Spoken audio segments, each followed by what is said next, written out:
We're about to fix this real quick. Okay, do y'all remember when my garage actually looked like this? What you're looking at right now. This is what my garage used to look like. So after I built the shed, which you can check the video for. I actually have two videos of the shed. You can check them out. Uh, I'm about to show you how my garage look like right now. I simply wanted to make this video just to show you from this right here to this. Look at that. What a difference, y'all. I mean, I just love space. I don't like clutter, so that's why I decided to do something about it.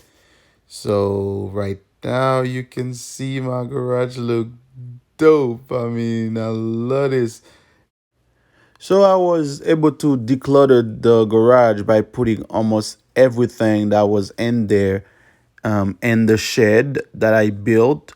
Also, anything that was left is on the shelves that I built. So please check out that video on my YouTube channel as well. Again, please like, share, comment, subscribe to our channel. Check out our other videos. We got videos with the fans, videos for the shed back there, and we got videos for everything. So we do a lot of DIYs. So we're inviting you to like our channel. Thank you so much for watching this. Until next time. Bye bye.